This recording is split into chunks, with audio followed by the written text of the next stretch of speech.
Thank you very much, Lisa, for inviting me here. It's absolutely wonderful to be in front of real people. Normally I just see the sort of the top of people's heads for the last 18 months, and to be able to be talking to people and get the reactions and to be able to have that conversation is what it's about. But we've got to thank the National Health, we've got to thank the scientists who've obviously created something to allow humans to continue surviving, thriving and enjoying life as we have done for 50 million years. And I think that's the context I want to start. Is the universe is billions of years old and scientists have not found out anything about the universe. All we know is bigger and bigger and bigger, and there's more and more strange things out there. But what we do know, it's very, very stable. Until the Big Bang Theory, and it went bang. And our little planet has 6 essential ingredients. The size of our planet, gravity, of how we stay here. If it was too big, which there's some planets, 1,000 gravities to ours, we won't be able to survive. We've got water, we've got oxygen.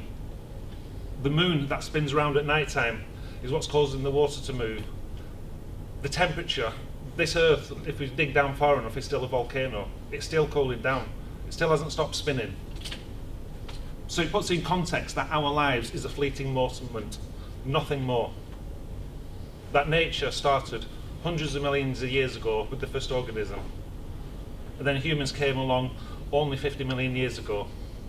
And nothing happened until the day that I was born, 50 years ago, 1970, when carbon dioxide levels were acceptable for humans for the stability of the ecosystems within our planet, within nature. 50 years later, the population's doubled. A lot of scaremongers like to say, oh, it's the population, we can't sustain it. We can sustain. What we can't sustain is the lifestyles of the rich.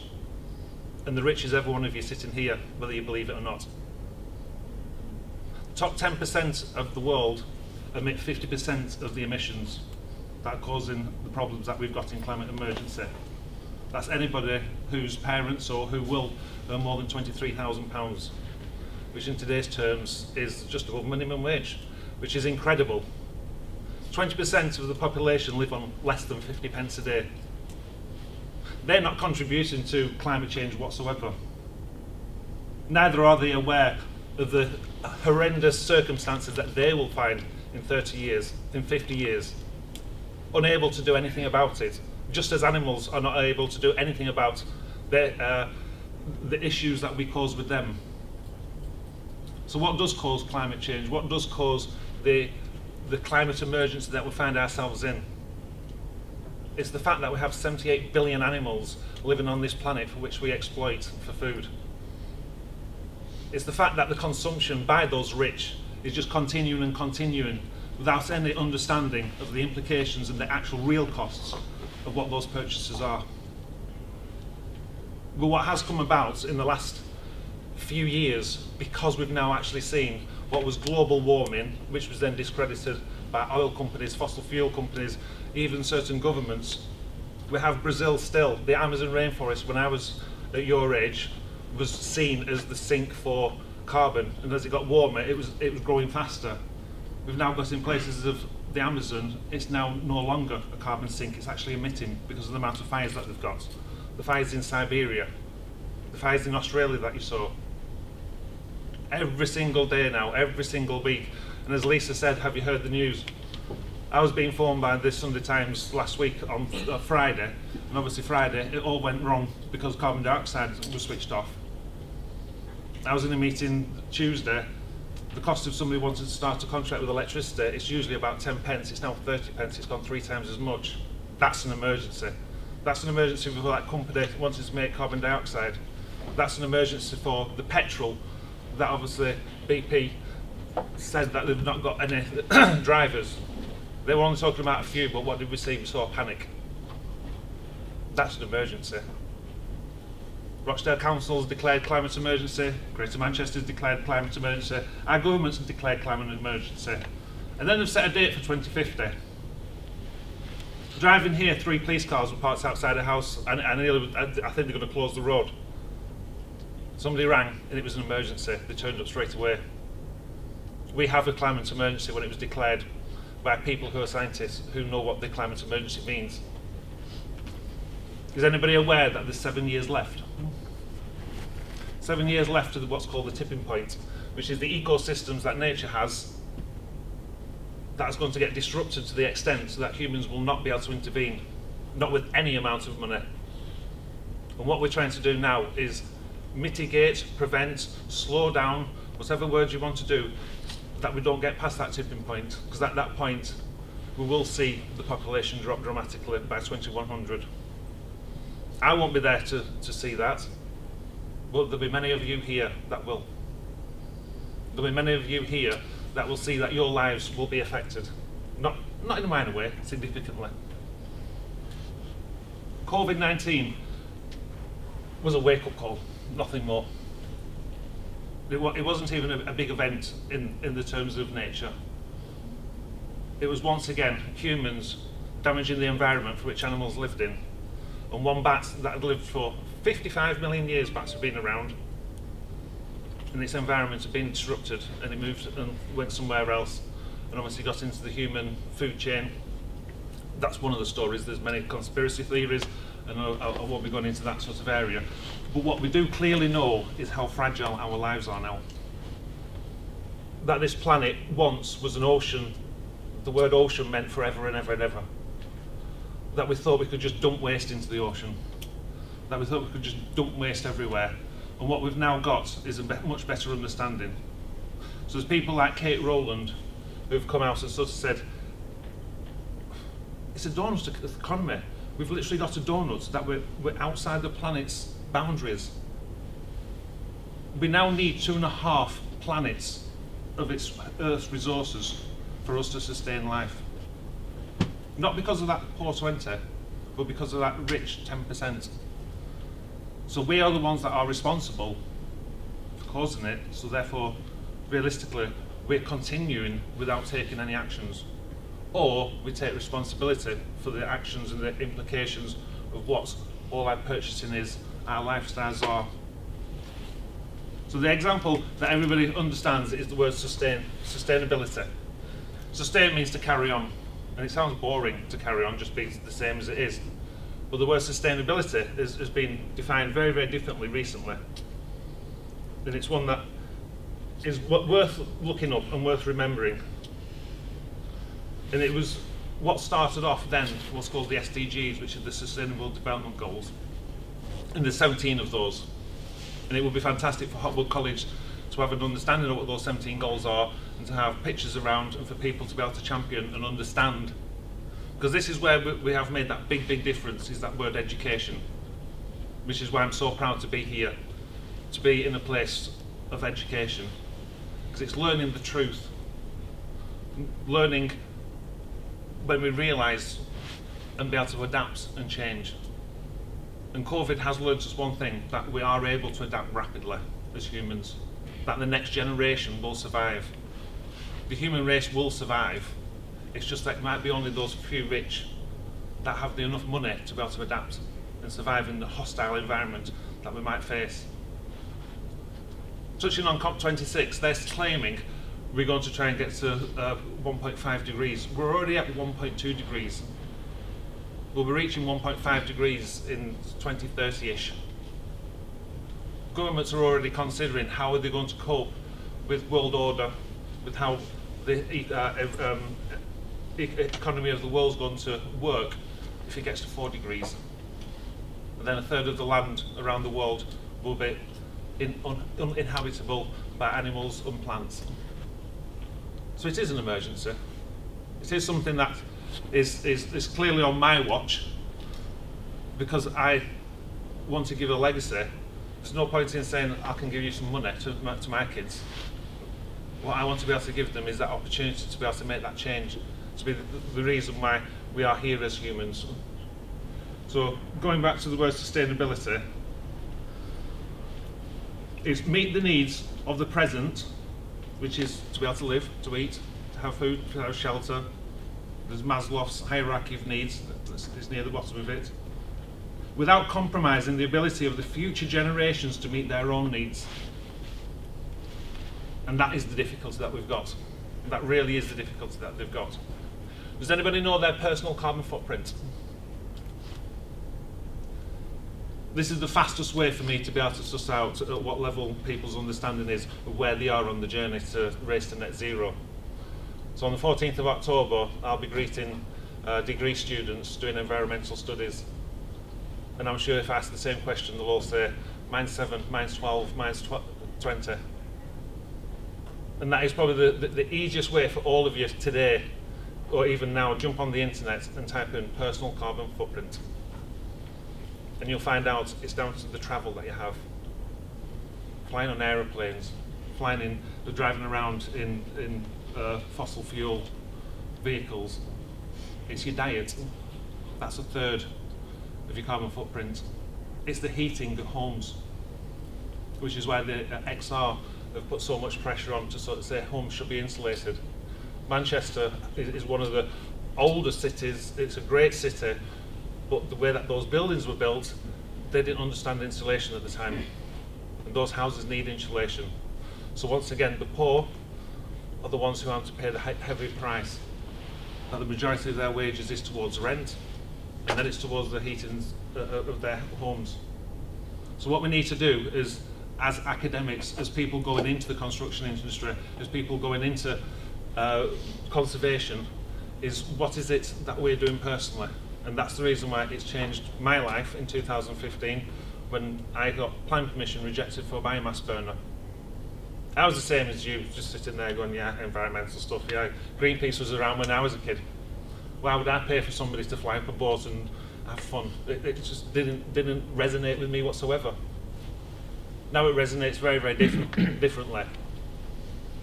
The oceans are literally being dug up by fleets of very, very large ships trawling along the bottom.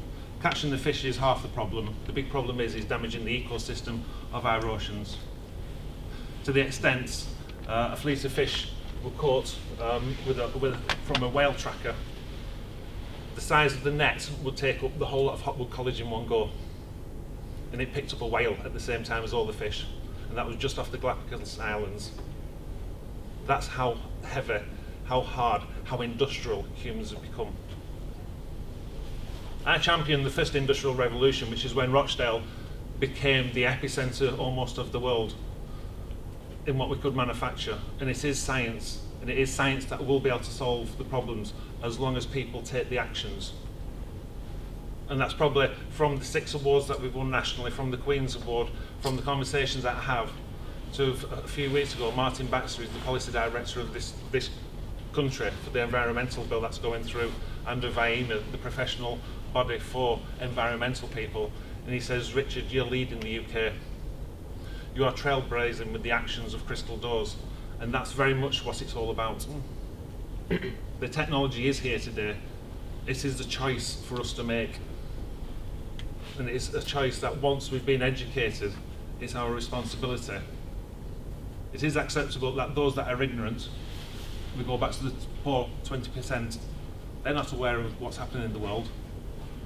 The animals that we have around the world are only capable of trying to mitigate to survive, but they're not capable of preventing climate emergency, they're not causing climate emergency.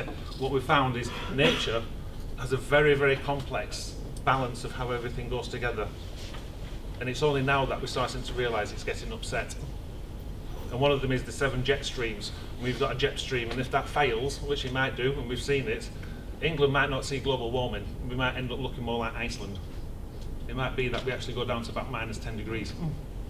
So don't get excited about that we're going to get global warming in England. If that jet stream disappears from America, we're going to get all the North Pole weather.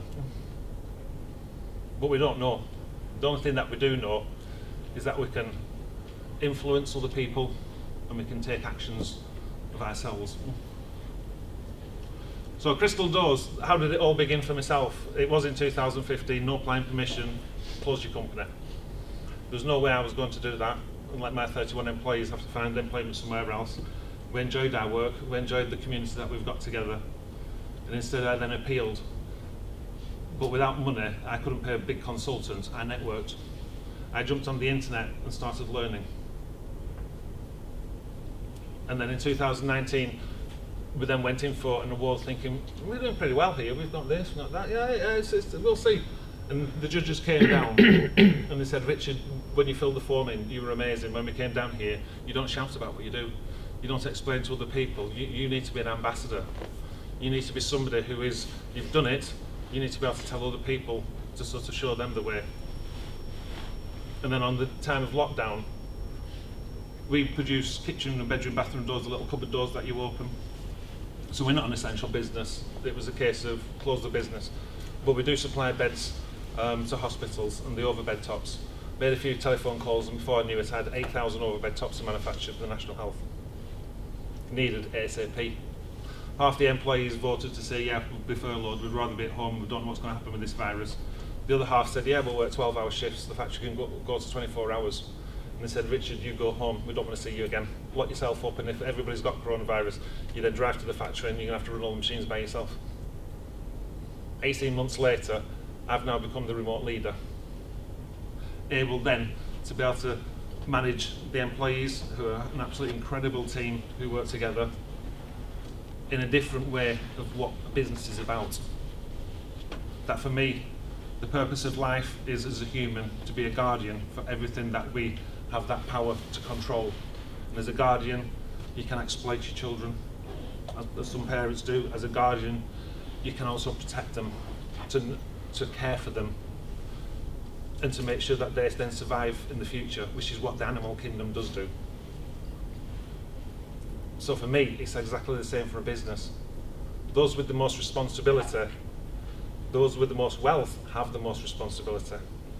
So as a business person, it's my responsibility to look after those employees, look after the local community, and very much the future employees of Crystal Doors, which is the students and the younger generation, to look after the most vulnerable. And this is when you then start touching on the SDGs, the Sustainable Development Goals. But what's more important is to understand why it all fits together. And I think that's where, certainly on construction, we see that in construction, concrete uses a huge amount of energy. We see that certain materials aren't able to be recycled. And this is what's changing within the construction industry, is that we have what's called an EPC rating, which is an energy performance certificate. And that all industrial buildings, all buildings that have to be rented, all buildings when they get sold, are evaluated on their thermal properties, on their heating sources, and so on and so forth. Crystal Doors property is well worth visiting, even if it's just on Google. It's got solar panels over the top, it's got a biomass burner, which is the only source of heat that we have. No electric heating, no gas, no oil on site. So ours is carbon positive. The solar panels, if we weren't taking so much as a manufacturer, the actual building itself is carbon positive by 15 points, which is probably one of the highest in the country. So we give back to the grid. But furthermore than just the buildings, is then how do we then engage with each individual employee? And that's where we've wanted to sort of say exactly the same as I said to yourselves today, is do have a look at what is called a personal carbon footprint. Then move it up a level, you then have what's called a business carbon footprint, and that's what happened in 2015 to start my journey. So everybody of you that, when you go home, whoever your parents work for, ask them, what's the company's carbon footprint? 9 out of 10 businesses have no idea. It doesn't sound like a climate emergency at all, does it? It sounds like sustainability. Let's just carry on as it used to be. Let's just carry on. But we are literally running towards the edge of a cliff. And we've just seen one tiny little storm, which was COVID-19. But very shortly, and it will be in your lifetimes, we'll have gone past the tipping point. We will see climate change, and it's that stability of climate which is what we want back. That this year was the coldest year ever left for humans to enjoy. It's the most stable year that the weather has ever given us this year. Next year will be worse. Next year will be much more dramatic. Next year we'll have more issues. And when JP, absolutely incredibly, is looking after species that are nearly endangered and nearly gone, we've halved in that 50 years. We've constantly thought that humans and our planet, we can carry on as we want to. We can't. It's a different way of surviving. So my personal carbon footprint is under 4 tonnes. And yours can be under 4 tonnes very rapidly. And this is the adoption that we need, is for people to go into the employment and to be those chief sustainable officers, to be those champions to do with the change and to be the adoption. I'm not just saying it because it's from me, I'm saying it because it'll accelerate your careers rapidly. Those people who are the champions for sustainability in the next 5 years, next 10 years, will see that they are the ones for which everybody else will follow. So the environmental bill that's going through, COP26 that's going through, is setting the scene for what in 2025 will be much more brutal to the large companies. Last year, 123 billion was wiped off the fossil fuel companies. The fashion industry is worrying. The fashion industry the other day shouted and said, please can you stop consuming? That is the first ever. They want to understand what is recycling. They want to understand circular economy. So when we go into the sort of depths of it, it's what's called cradle to cradle, which is understandable when you sort of say, okay then, so the cradle is, it's in the earth, and then we take it out and we process it into a product, and then we finish it, and then we try and shove it in the earth. But that's not back to how it was. So what we've got to do is not have an impact on the environment. And the construction industry is one that, with BREEAM, many years ago they said they wanted carbon neutral by 2015, and the building industry said that's not possible. And because all the building industry said it's not possible, it hasn't happened. So what we've got is this very small incremental, 2025, no gas allowed. And they are trying to slowly increase it. The car industry, exactly the same.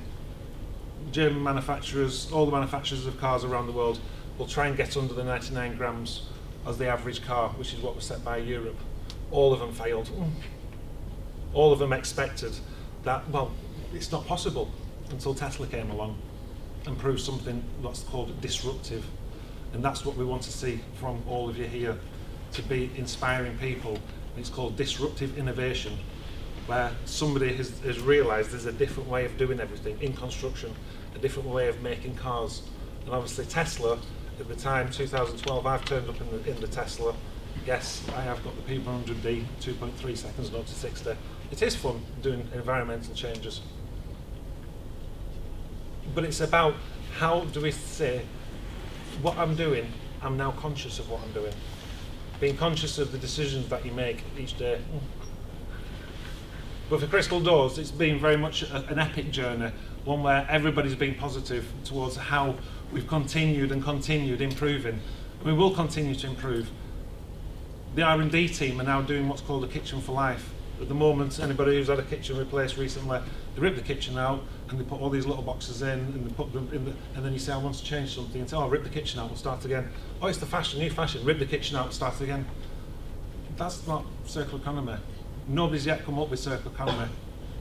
IKEA's attempt of, oh, return the furniture. Has anybody actually pulled a piece of IKEA furniture apart and tried to put it back in the same box that it came out of? It ain't going to happen. So that's called greenwash. They've spent more money advertising than they've actually put into what they've achieved. We're now seeing greenwash absolutely everywhere, where something says that's carbon neutral, that's net zero. I won't name and shame today, but there's a very large building being built in Manchester claiming to be net zero.